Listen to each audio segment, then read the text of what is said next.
It was the toughest decision I've ever had to make, to put my wife of 48 years in a home, but I am old and Marie has been suffering from dementia for some time now. I wanted to keep her at home with me, but I was finding it harder and harder to care for her. They told me it was a good home, that she'd be well looked after. But I didn't expect this.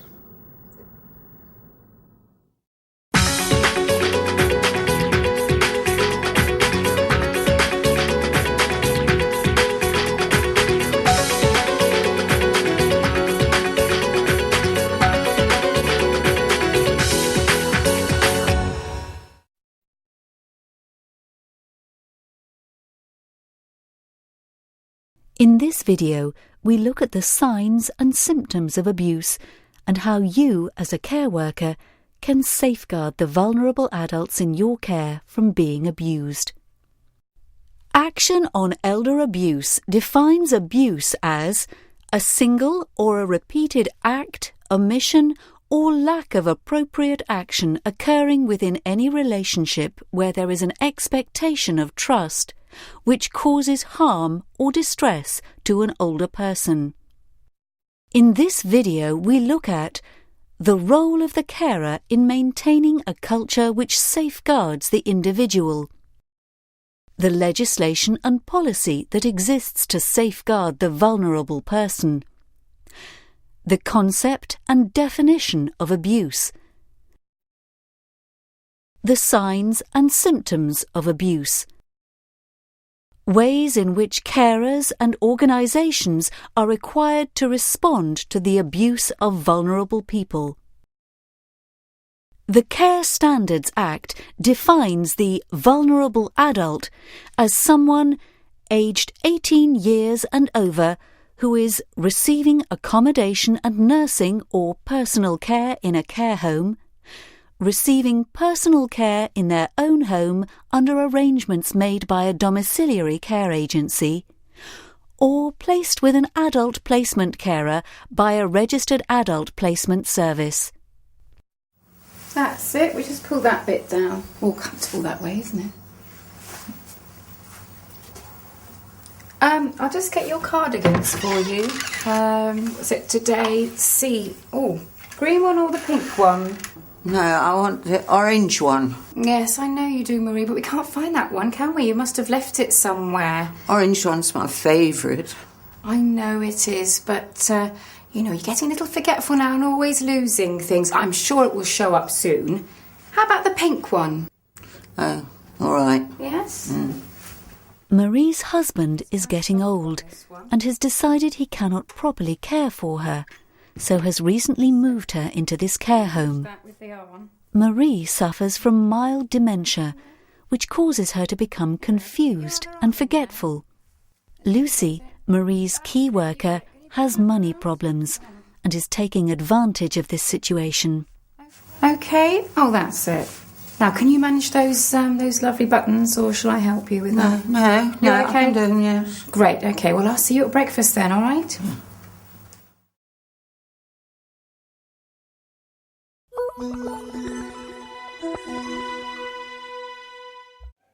Vulnerable adults are dependent on others for their care needs and may be at risk from those who might abuse the power and influence they have as a care provider.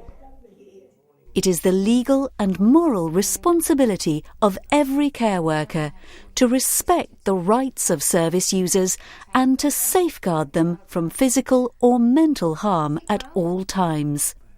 Failure to do so may constitute abuse, and in some cases seen as a criminal offence. The government defines abuse as a violation of an individual's human and civil rights by any other person or persons. This may consist of single or repeated acts. It is important that individuals who are receiving care are allowed to make choices and to take control of their lives as much as possible. This enables the service user to maintain some degree of independence. The rights of individuals receiving care are recognised by the Commission for Social Care Inspection CSCI. For example, in their publication Care Homes for Older People Guidance Log, CSCI indicate that service users have the right to privacy and dignity, choice and control, protection from harm and abuse. As a care worker, it is your responsibility to safeguard the individual by ensuring these rights are maintained. Oh, you have beautiful grandchildren, Marie. How old are they now? 11ish. Yes. And 9. Yeah. Mm-hmm. And How old's that one? I think it's 7, I think. Right. Just a bit older than my Billy. He's going to be 6 next week. Yeah, so we're doing a birthday party for him and everything, but it's so expensive these days. You know, what with the hiring of the hall and the food and the party bags for all his friends. Oh, dear. When he really wants a new bike, but, well, when we added everything up, we couldn't really afford it. And it's such a shame because he's far too big for the bike he has. Oh, there we are. Yes. Oh, Billy's party. no. Marie. I Yes. couldn't take your money. No. And that. Oh, well, Happy birthday, Billy. are you sure? Happy birthday, dear Billy. That's very kind of Happy you. birthday to you. Thank you very much, Marie. He'll be very pleased.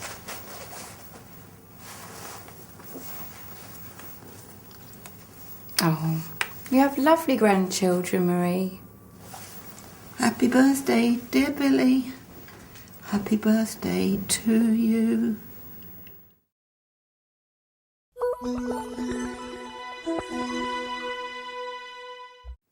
Vulnerable adults are protected against abuse in the same way as any other individual, through both the criminal and civil courts.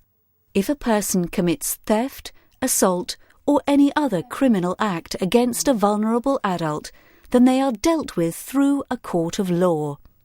In addition, there are also a number of pieces of legislation and guidance that provide a framework relating to the specific prevention of abuse or exploitation of vulnerable adults. For example, No Secrets is guidance previously issued under Section 7 of the Local Authority Social Services Act, the key measures of which include the granting of social services the lead responsibility for protecting vulnerable adults, the granting of social services a coordinating role in developing local policies and procedures for protecting vulnerable adults, a requirement for all relevant agencies to work collaboratively and develop inter-agency policies and procedures. The Care Standards Act includes provision for a Protection of Vulnerable Adults (POVA) register to be kept of all those people considered unsuitable to work with vulnerable adults. Care organisations have a duty to contribute to this register by reporting any proven cases of abuse and by referring to the register whenever recruiting new staff. In addition, all new members of staff have a legal requirement to provide their employers with a police check via the Criminal Records Bureau service. The Mental Capacity Act provides a statutory framework to empower and protect vulnerable people who are not able to make their own decisions. It makes it clear who can take decisions in which situations and how they should go about this. It enables people to plan ahead for a time when they may lose capacity. The rights of individual service users are also protected by the Human Rights Act, which includes the right to freedom from torture and inhuman or degrading treatment, liberty and security of person, respect for private and family life, home and correspondence, peaceful enjoyment of possessions and protection of property. As a care worker, you need to be aware of how this legislation influences the way in which you work.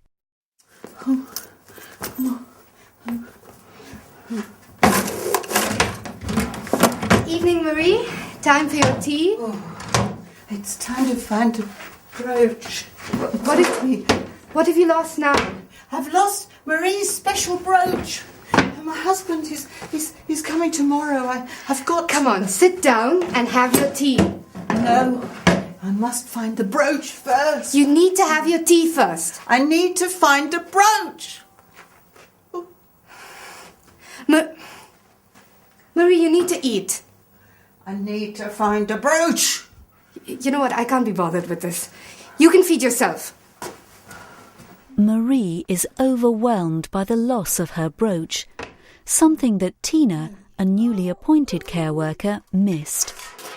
Tina is unable to cope with Marie worrying about her brooch and failed to meet Marie's immediate care needs by assisting her with her feeding. Where is my brooch? Where is it? Where is it? Where is it?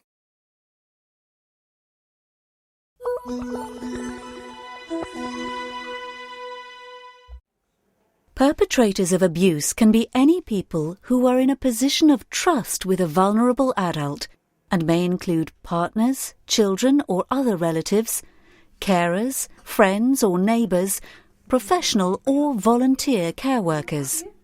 Care workers should notice when service users are at risk from or experiencing neglect or abuse and should respond appropriately to ensure that individual service users are protected. The factors that are known to contribute to abuse and exploitation include prolonged stress among the caregivers or care workers, feelings of resentment and hostility towards the service user, deeply held prejudices and stereotypes towards particular social groups, financial dependency on the service user by a family member, unrestricted access to service users' finances by a family member, poor levels of practical competence in caring for the older person, inadequate monitoring or supervision of the carer by a professional care worker.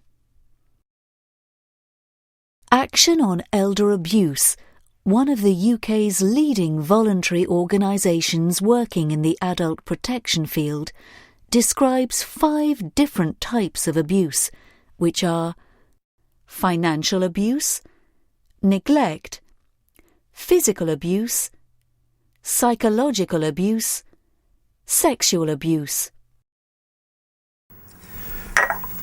It's probably nothing, but I must admit I am a little worried. Marie says she hasn't got any money to buy her sweets and a magazine, and I always make sure she has enough in her purse. I'm sure there's nothing to worry about, but I will have a word with Lucy, Marie's key worker, see if she knows anything. You know, she's also lost a brooch. I gave it to her on our wedding day. It's not very valuable, but it means something special to her. Don't worry, leave it with me. I'll get it sorted. Oh, Lucy, can I stop you a minute? Yeah. Marie's husband was in earlier. He's worried about his wife. Says some money and a brooch has gone missing. Do you know anything about this? Oh, Marie's always putting things down and forgetting where she's left them. I found her brooch in the garden this morning, and one of the other residents found her orange cardigan in their room, so I wouldn't worry. OK, great. I'll let him know. Thanks for that. Okay. When Marie's husband made a complaint, the care manager correctly followed it up by talking with Marie's key worker. The manager has been given a plausible explanation, but failed to follow up why the loss of money and brooch was not reported at the time.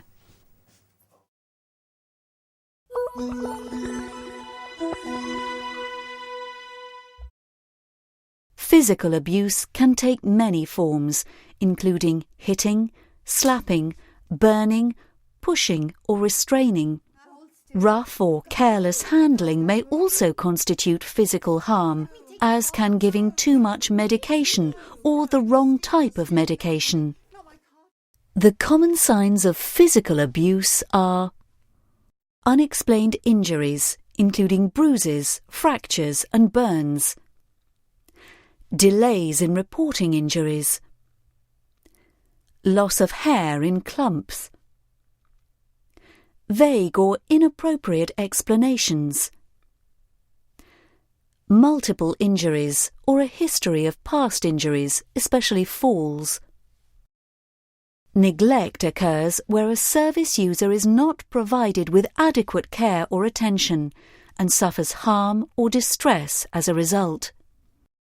The common signs of neglect are malnutrition or dehydration, unexplained weight loss, poor hygiene, inappropriate dress, pressure sores, poor skin condition, poor resistance to infection. Psychological abuse includes cruelty or verbal insults, including shouting, swearing, frightening, blaming, ignoring, bullying, or humiliating a person, even the spreading of rumours or malicious gossip. The common signs of psychological abuse are fearfulness, mood changes, low self-esteem, changes in sleep and appetite, withdrawal and self-isolation. Financial abuse is the obtaining of money, valuable possessions or property through theft, cheating or deception. The common signs of financial abuse are unexplained loss of money or inability to pay bills, sudden withdrawal of large amounts of money, disappearance of valuable possessions, loss of pension or building society books. Sexual abuse is any sexual activity where the service user has not or cannot consent to it prior to it happening. The common signs of sexual abuse are unexplained difficulty in walking, bleeding or bruised genitals, reluctance to be alone with a particular person, sudden changes in behaviour. It should be remembered that this is not a comprehensive list and other signs and symptoms might be present. Also, the presence of one or more of these signs does not mean that there is absolute proof of abuse. Rather, it indicates that abuse might be occurring. If individuals who you care for present any of the above symptoms, you must report this to your supervisor or manager. Oh, it's awful. I can't tell you, it's terrible. I can't tell you. People are taking my money. Come on, Marie. And my beautiful things, my necklace. Let's get you to the D room. It's terrible, terrible. Are you okay, Tina? She's been like this all morning. A complete nightmare. I can't get her to do a thing. You stole my money. You're a thief, a thief. You're a horrible, horrible woman. Ignore it. She doesn't know what she's going on about. She puts things down and forgets where she's left them. That's all. She's doing my head in. Ignore it. Ignore it. No. Tina did not take Marie's accusations seriously, choosing to believe Lucy's explanation to events as she is her supervisor. By leaving Marie alone in the corridor in such a distressed state, both Lucy and Tina neglected to give her proper care. The care worker who found Marie also failed to report this matter to her manager.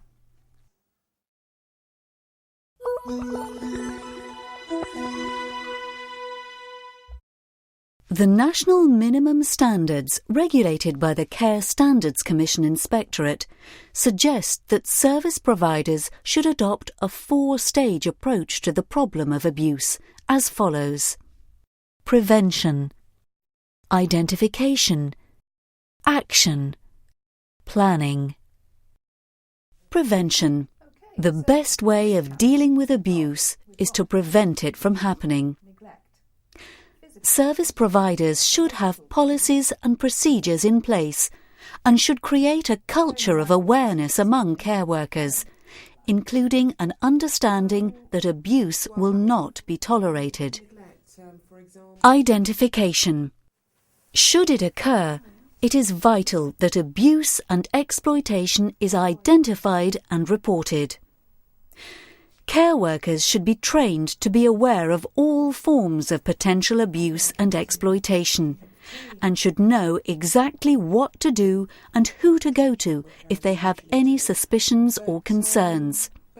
This subject is discussed more deeply in the Raising Concerns and Whistleblowing DVD and resources produced by BVS Training. Action. Any report or suggestion of abuse, no matter how minor, should be taken seriously, immediately investigated, and appropriate action taken.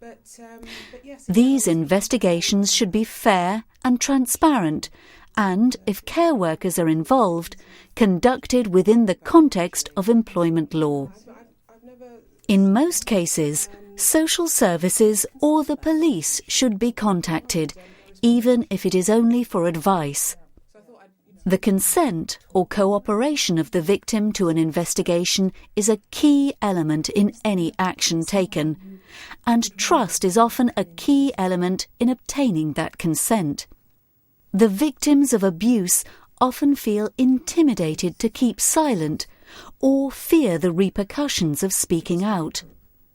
They may also feel confused or unworthy and do not know who to trust. Planning.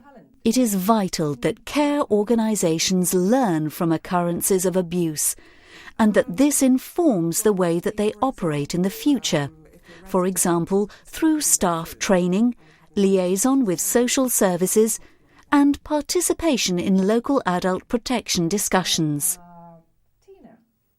Marie, let me get you ready for bed. No, I want to keep my cardigan. Stole everything, stole my money, stole my brooch, stole my necklace. Would you just hold still? I've got things to get on with, Marie. No, I need this. You don't steal my... No, you don't steal my cardigan. Marie, You don't. let me take it off. No. Come, Marie, please. No, you steal, not my cardigan. Oh.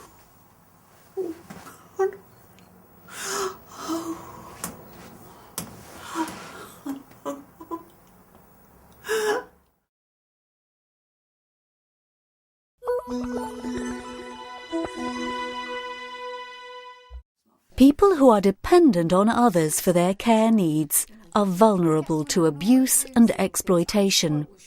Abuse often arises as a result of an imbalance of power between the service user and caregiver.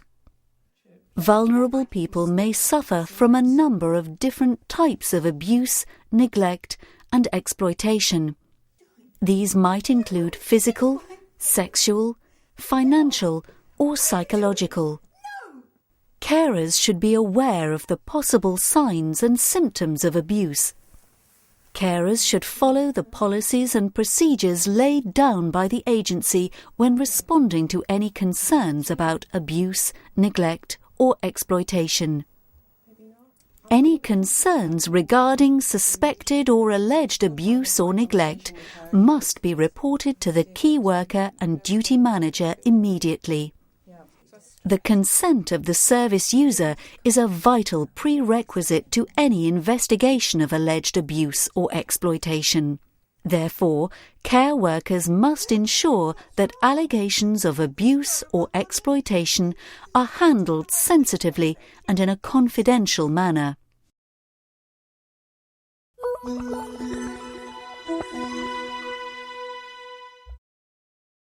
Fortunately, cases as serious as Marie's are not that common. But abuse does happen, and care workers need to be aware of the signs. The sequence of events that led up to Tina losing her temper and hitting Marie, if recognised and reported, would have formed a picture of abuse and could have stopped the increasing distress on Marie. So let's have a look at what happened here and what could have been done differently.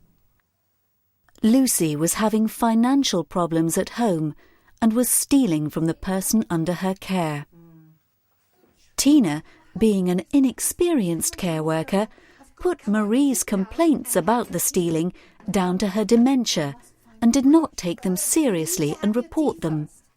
She also did not have the adequate experience to cope with Marie's challenging behaviour or the ability to recognise that she wasn't getting any help from her supervisor Lucy.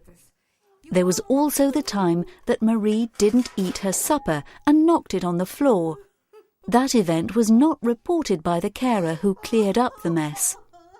The care manager did investigate the husband's concerns about the missing property, but failed to take it further when the perpetrator of the theft, Lucy, gave such a plausible explanation. Also, Lucy was Tina's supervisor, so was able to convince Tina that Marie was making it all up. The care worker who found Marie distressed in the corridor also failed to report the incident. The clues to the abuse, although subtle, were there to be seen. So, as a care worker, no matter how small or insignificant you think an event might be, it could be that vital piece of information that completes the picture and safeguards a vulnerable adult from abuse.